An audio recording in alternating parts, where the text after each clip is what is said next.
Salam sejahtera dalam kasih Kristus. Kalau kita mau pergi ke gereja ada tantangan, terus kita bisa hadir, kita adalah orang yang lebih dari pemenang. Amin. Ada banyak orang mau ke gereja ada tantangan dia nyerah. Udahlah pusing, mendingan gak ke gereja gitu ya. Tapi saya bersyukur yang di sini adalah orang-orang yang menang ya. Biasakan diri kalau di depan kosong kita duduk ke depan gitu, jangan ke belakang gitu ya. Maju ke depan, kecuali yang bawa baby duduknya di belakang ya. Takut mau bikin susu, babynya nangis gitu ya. Puji Tuhan, pada malam ini saya mau berbicara tentang peperangan rohani. Kita baca dulu satu ayatnya. 1 Yohanes 3 ayat yang 8. Sama-sama kita berdiri 1 Yohanes 3 ayat yang ke-8. 2, 3. Barang siapa yang tetap berbuat dosa berasal dari iblis. Sebab iblis berbuat dosa dari mulanya. Untuk inilah anak Allah menyatakan dirinya, yaitu supaya ia membinasakan perbuatan-perbuatan iblis itu. Silakan duduk, puji Tuhan, amin. Jangan lupa kalau habis baca firman Tuhan katakan amin ya. Jadi selama kita hidup di dunia ini, peperangan rohani itu akan terjadi terus. Jadi kita itu selalu ada di dalam peperangan. Apalagi kalau kita firman Tuhan pada malam ini katakan barang siapa yang tetap berbuat dosa, artinya barang siapa yang gak bertobat-tobat, tetap aja mau melakukan dosa, dia berasal dari iblis. Sebab iblis berbuat dosa dari mulanya. Untuk inilah anak Allah yaitu Tuhan Yesus Kristus menyatakan dirinya supaya ia membinasakan perbuatan-perbuatan iblis itu.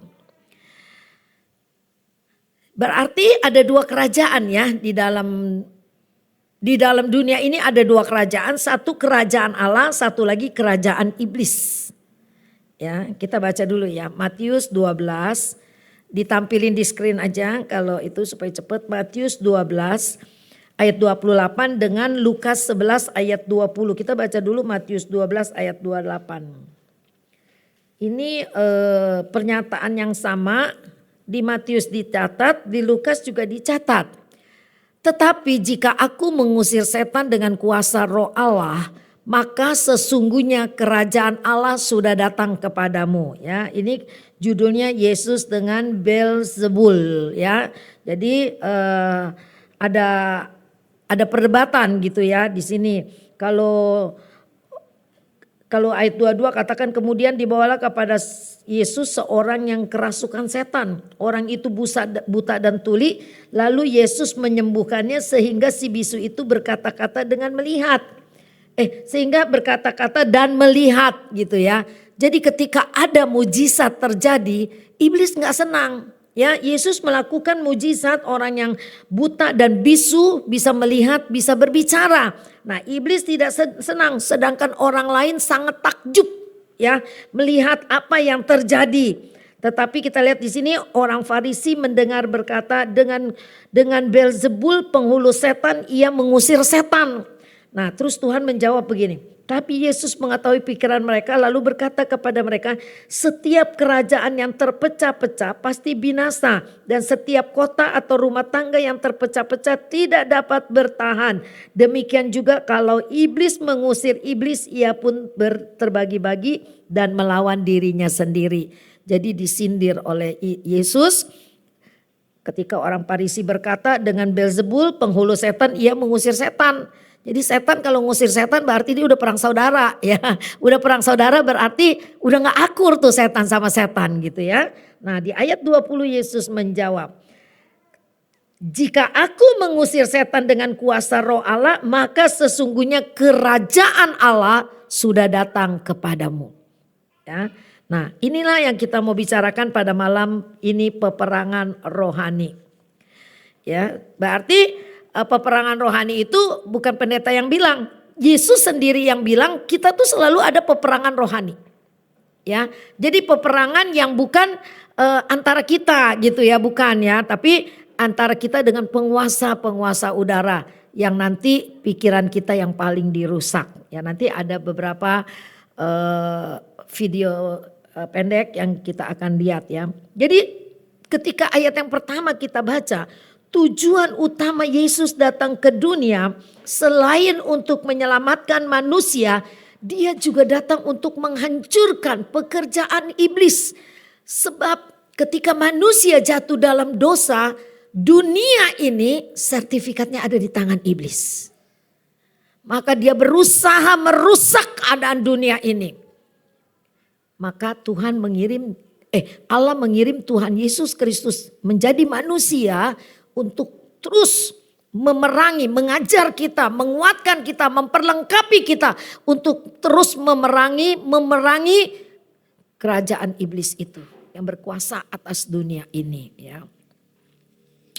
Jadi iblis adalah oknum yang berkuasa di bumi yang mengendalikan manusia, khususnya manusia yang tidak bertobat, yang gak mau percaya Tuhan. Itulah dia dikendalikan oleh iblis, jadi tawanan iblis dan diperbudak oleh iblis. Ngeri kan ya? Apalagi zaman sekarang kalau kita gak bertobat, zaman sekarang nih kalau kita gak dekat sama Tuhan, kita lihat kemajuan teknologi itu sudah sangat mengerikan. Nanti kita bisa bingung ini orang asli atau orang palsu ya, dengan AI itu. Sekarang di Cina itu manusia palsu. Dulu cloning ditentang abis-abisan ya, cloning ditentang abis-abisan. Cloning itu kayak fotokopi, jadi saya bisa di-cloning, ada nilai yang lain gitu, ditentang abis-abisan. Tapi sekarang kemajuan berjalan terus, orang kagak bisa tentang lagi AI. Di Cina paling banyak bikin robot manusia ya, di Cina itu dia bikin robot manusia. Ketika saya dikirim-kirimin gitu-gituan, terus saya lihat di mana tuh, saya lihat di Google gitu ya, AI gitu ya. Duh, nanti kita nih bagaimana iblis nggak punya tubuh dan dia perlu tubuh untuk melaksanakan kejahatan dia. Maka dia perlu tubuh manusia yang lemah, dia masuk. Ada orang kerasukan setan, ada orang akhirnya pikirannya dikacaukan oleh setan, nurut kata setan. Nah, sekarang kalau dunia seperti Cina udah bikin manusia robot sempurna dan cantik ya, di jalanan gitu sampai orang pegang-pegang cantik banget, persis kayak manusia, dia jalan lenggak-lenggok begitu. Kalau dari jauh orang nggak tahu sebetulnya itu robot gitu ya, manusia ciptaan manusia gitu ya. Kan kita manusia ciptaan Tuhan, sekarang manusia ciptaan manusia. Dulu waktu AI pertama kali muncul dan itu sampai Arab beli itu robot perempuan yang cantik sekali. Nanti AI ini akan membuat manusia yang pinternya luar biasa. Ya, mungkin kita jenius, tapi AI nanti bisa menguasai semuanya. Dia pinter banget. Bagaimana dunia nanti jadinya? Nah, kita nggak bakal bisa menghambat kemajuan teknologi. Tapi yang paling penting kita memperlengkapi diri kita. Ya, memperlengkapi diri kita. Oh, ini sebatas ini saya bisa mengikuti dan bisa percaya. Tapi selebihnya saya harus ada di dalam kuasa Roh Kudus supaya kita enggak masuk di dalam jebakan-jebakan dosa. Pas lagi nyari-nyari AI gitu tadi, keluar tuh podcastnya Densu ya, Denny Sumargo lagi mewawancarai satu perempuan di mana dia tadinya diperbudak oleh ritual. Ritual itu mengerikan sekali. Ritual itu di mana dia dimasuki oleh setan gitu ya. Dia bilang setan itu masuk dari tulang, kayak deket tulang ekor masuk begitu. Nah kalau udah masuk situ dia mempunyai keberanian yang luar biasa. Nanti diperintah nih sama yang namanya suhu. Kamu bermain seks dengan dia. Terus bermain seks dengan dia, bermain seks dengan yang sana. Jadi ditukar-tukar semua melakukan. Sampai kalau suhunya mau juga harus lakukan. dengan tujuan untuk menambah ilmunya dia. Tapi sekarang orang itu yang diwawancarain sudah bertobat. Sampai berkali-kali dia kalau ngomong dia sampai aduh Tuhan ampuni saya. Jadi dia seperti menyesalnya luar biasa karena pernah ada di dalam situasi yang seperti itu. Nah ini menjadi satu perenungan buat kita anak-anak Tuhan. Bagaimana kita juga harus berdoa dan menjaga anak-anak kita, saya cucu, kalian anak-anak kalian yang akan memasuki dunia teknologi yang dulu cuma ada di film-film anak-anak. Ya film-film anak-anak yang robot, bikinan Jepang yang keren, Doraemon apa segala macam. Sekarang itu menjadi kenyataan ada di dunia mereka nanti. Nah ini kita harus tahu bagaimana anak-anak ini harus diperlengkapi ya. Iblis dia selalu mau bikin kita ini jadi jahat loh. Supaya dia mau memperluas kerajaannya, banyak orang jahat. Jadi dia mau menggagalkan misi Tuhan menyelamatkan dunia ini. Iblis enggak. Nah, iblis dia bukan pasif, dia aktif ya. Iblis itu bukan pasif dan juga bukan kuno ketinggalan zaman sehingga dia gaptek gitu, enggak. Ya, dia enggak gaptek. Dia ikutin bagaimana dunia yang sedang berjalan sekarang ini. Nah, kalau iblis nggak bisa bikin kita jadi jahat, ada cara dia yang licik sekali, yaitu iblis akan buat kita jadi orang yang ngerasa paling benar. Ayo, sebel nggak punya teman misalnya, dia merasa paling dia benar doang. Kita kan suka bilang gitu kan, kayaknya nggak ada orang yang benar selain dia gitu. Kan ada di tengah-tengah kita gitu ya, orang-orang yang merasa dirinya paling benar, paling suci. Nah hati-hati. Ketika iblis gak bisa bikin orang atau bikin saya untuk jadi jahat karena saya takut sama Tuhan. Dia bisa dengan caranya yang licik, dia bikin saya jadi orang yang sombong, ngerasa dirinya benar. Merasa dirinya yang paling suci. Wah ini dipakai oleh iblis. Tadi ada satu teman saya bilang gini, kenal gak mas ini? Lagi ngerokok. Oh kenal. Bagaimana ini? Kata saya gak apa-apa. Biar nanti dia bertobat secara perlahan-lahan. Lama-lama juga itu. Karena Pak Nawi itu suami saya ya.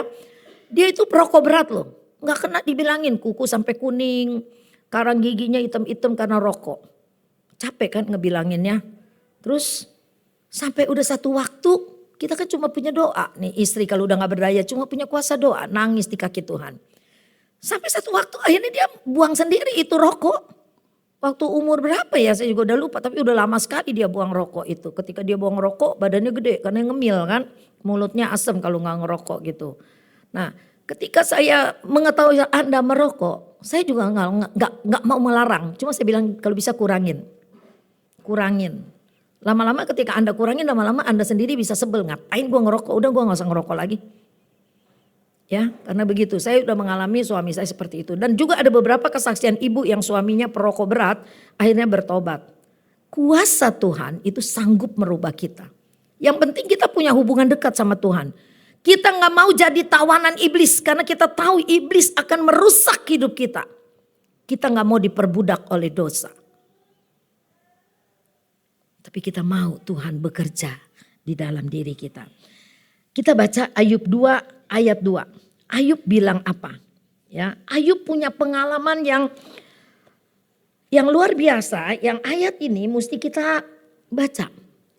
Maka bertanyalah Tuhan kepada iblis, dari mana engkau? Tuhan tanya iblis ya. Lalu jawab iblis kepada Tuhan, dari perjalanan mengelilingi dan menjelajahi bumi. Jadi iblis tuh diam di rumah enggak? Enggak kan?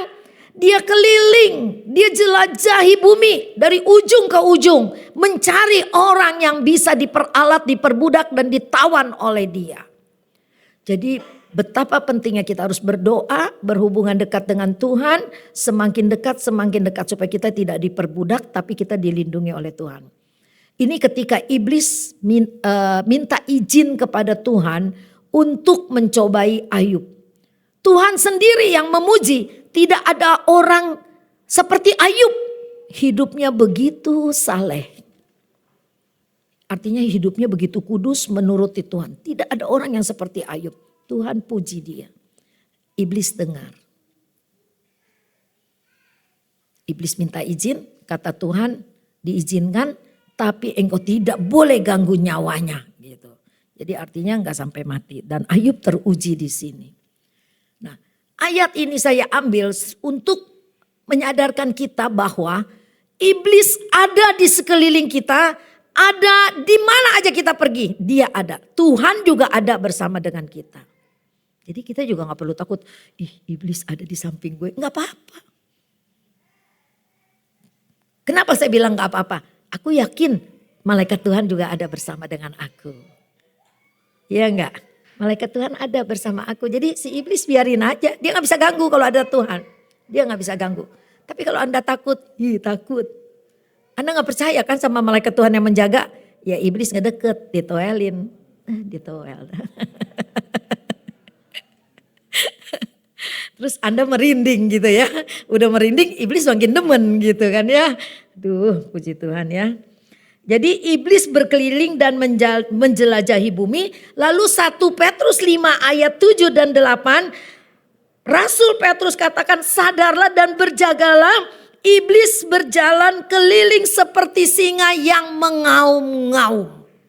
Singa yang mengaum itu singa yang kelaparan.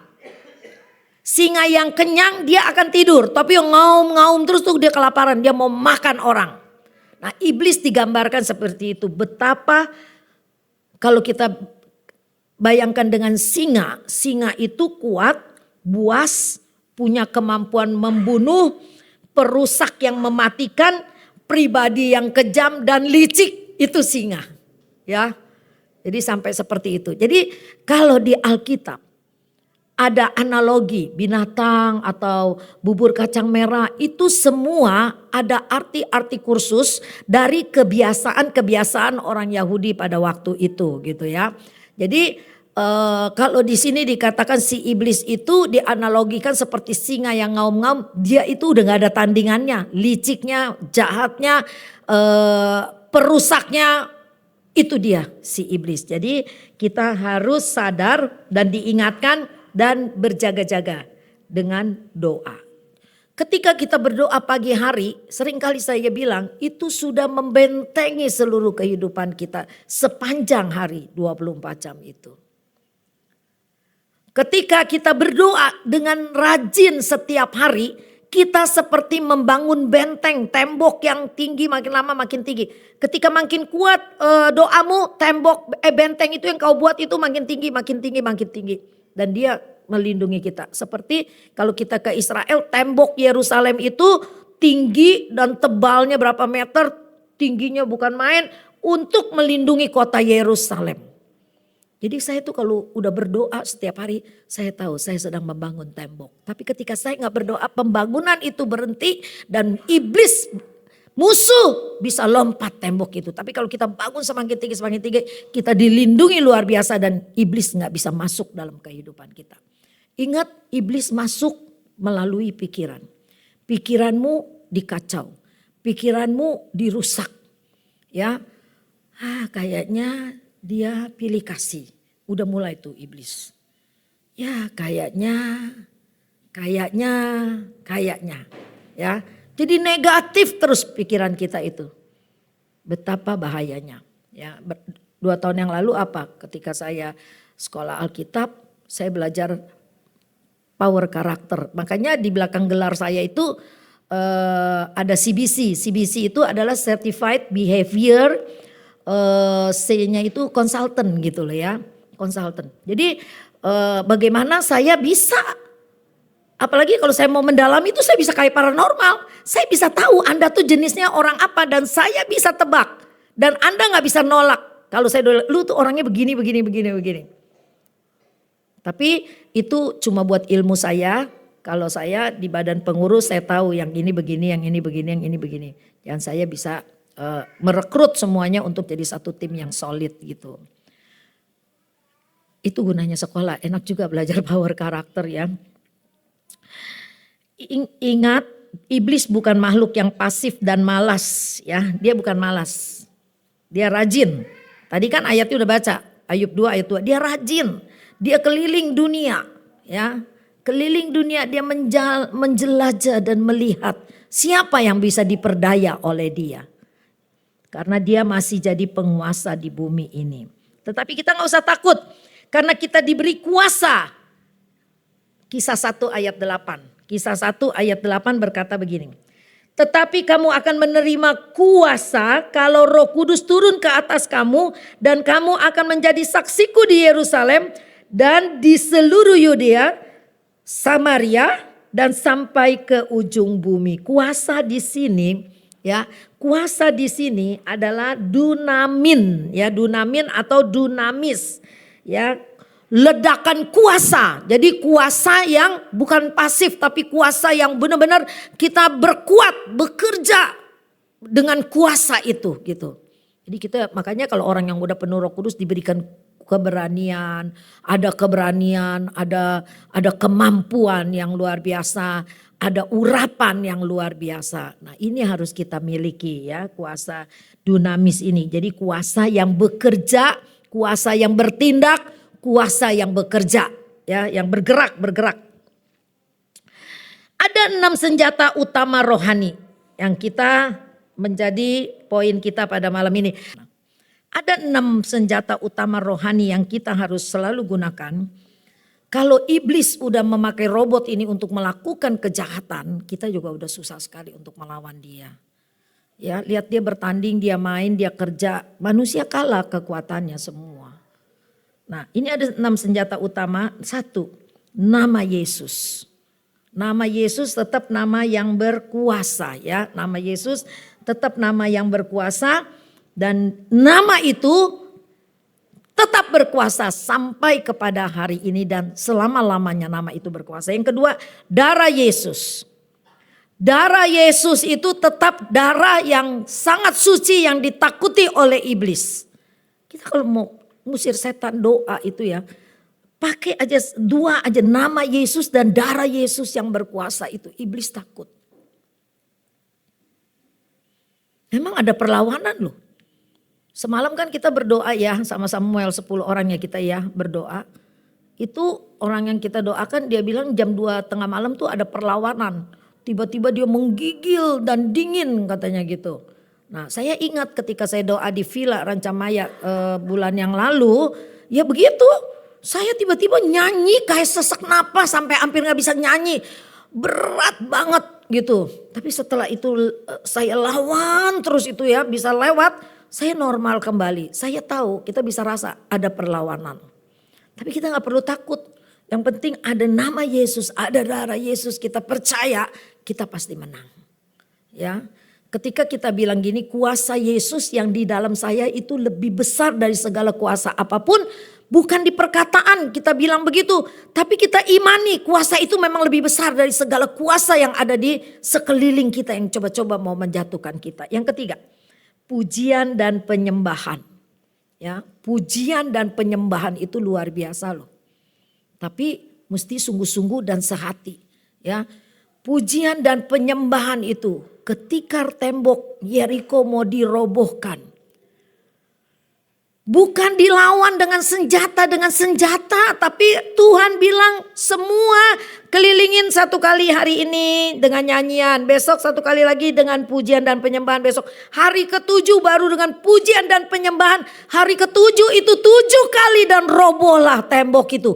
Bayangkan betapa hebatnya pujian dan penyembahan itu lebih dari senjata perang apapun. Lebih hebat. Tapi kita harus lakukannya dengan sungguh-sungguh, ya. Maka sekarang kalau ada doa-doa, kita diminta doa untuk rumah-rumah yang angker misalnya, oke, kita maju gitu, ya. Gak usah takut, aduh kita belum persiapan nih gitu, ya. Memang ketika diajak, kita mau doa nih rumahnya ada setan katanya begini. Kita tuh harus doa sepanjang hari itu. Tuhan, lingkupi kami, lindungi kami. Nanti sore kami mau berdoa, Tuhan pakai kami berperang di dalam nama Yesus, kami berperang dengan darah Yesus. Pujian dan penyembahan akan menghancurkan iblis gitu, ya. Lalu yang keempat, sehati, sepakat. 2-3 orang sepakat di dalam nama Yesus, maka Tuhan jawab doa kita. Betapa pentingnya ya, sehati sepakat. Ketika kita ibadah malam ini, saudara semua sehati sepakat dengan saya. Kita sehati dengan sepakat dengan Roh Kudus. Dia hadir di sini. Ketika Allah hadir, dia memberkati kita. Ketika Tuhan hadir, dia menguatkan kita. Ketika Tuhan hadir, damai sejahteranya dilimpahkan buat kita. Dan kita datang ke kebaktian, pulang pasti kita bawa suasana hati yang berbeda. Gak usah belum dengar firman, puji-pujian aja ketika kita naikkan dengan sungguh-sungguh, hati kita udah dilegakan oleh Tuhan. Luar biasa. Yang kelima, doa puasa. Belajar ya, di Sekina ringan banget. Doa puasa jam 5 sore mulai doa. Mulai puasa, bukanya lagi habis ibadah. Kalau kuat sampai jam 5 sore lagi. Tapi kalau Anda gak kuat, jam habis ibadah itu udah jam berapa? Jam 5 sampai jam 5 udah 12 jam. Tambah habis ibadah jam 9, 12, 5 udah 16 jam kita ibadah. Kita doa. Puasa.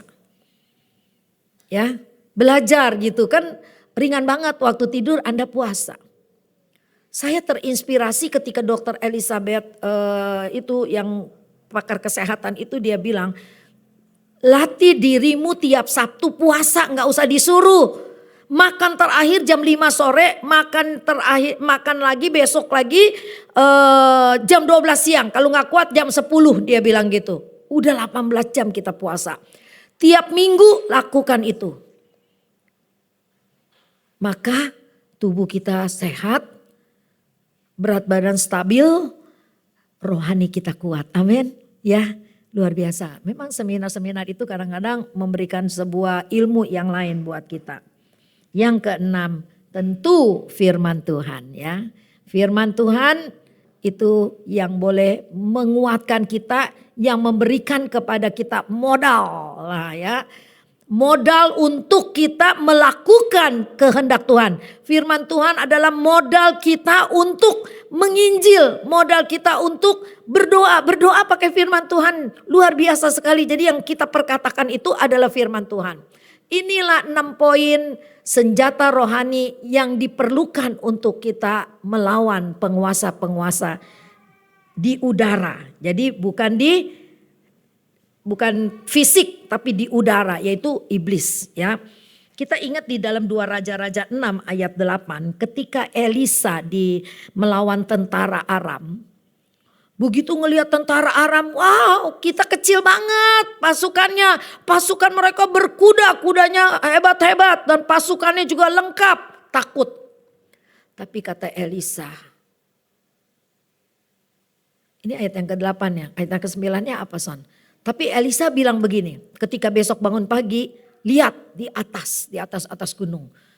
Elisa berdoa, Tuhan celikan mata pengawal saya ini, pembantu saya ini. Matanya dicelikin, ternyata di gunung-gunung sederetan itu malaikat Tuhan ada di situ, standby untuk menjaga umatnya.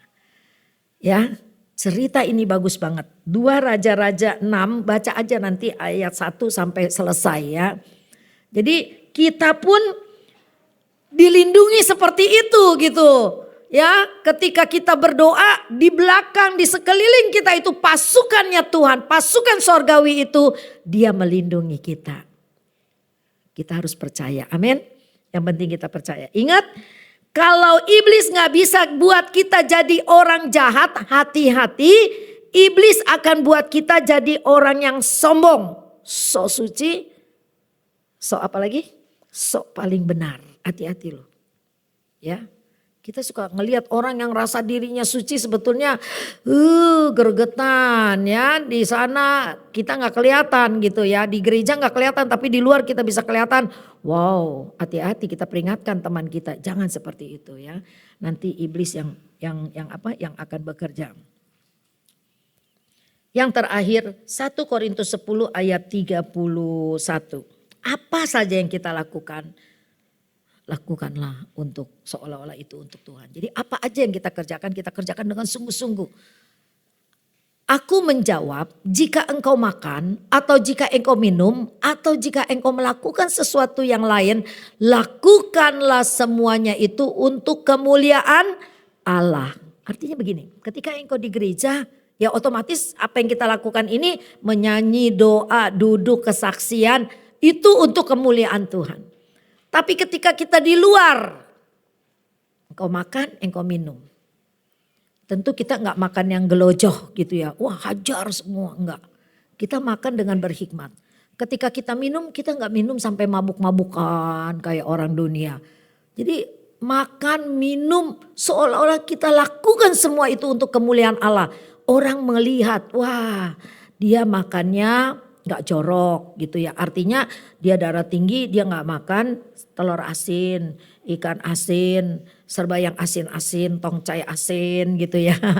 Jadi kita makannya yang baik-baik gitu. Kita minum bukan alkohol yang kita minum, tapi kita minum jus nampol, itu sehat ya.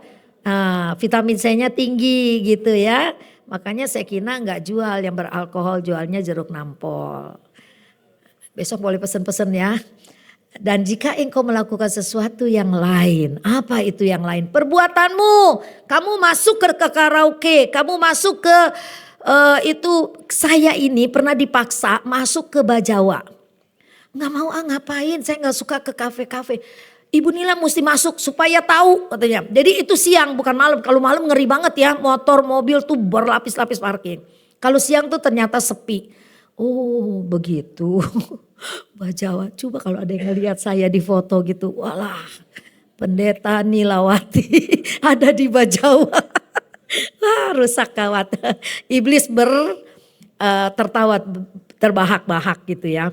Terus puji Tuhan pada waktu itu sepi banget, cuma beli kopi terus keluar lagi. Dia penasaran, dia bilang asal kamu tahu aja gitu orang yang ngajak saya itu. Orang Kristen, dia suami istri sering makan di situ, tapi kalau siang kayaknya nggak ada yang DJ gitu yang cuma pakai bikini gitu, nggak ada gitu ya. Kalau malam mungkin ada kalau malam. Puji Tuhan, firman Tuhan tidak saya panjangkan. Biarlah kita terus makin dekat sama Tuhan karena dunianya semakin jahat, iblis semakin giat bekerja dan kata Tuhan lalang dan gandum dibiarkan tumbuh bersama-sama. Nanti pada waktu penuaian lalang dicabut, gandum dipisahkan, lalang dibakar. Jadi iblis dan kita dibiarkan nih sama-sama bertumbuh. Maka kita harus sadar peperangan rohani itu supaya kita jangan menjadi lalang. Tadinya gandum akhirnya kita ketarik sama lalang, kita jadi lalang. Jangan seperti itu ya.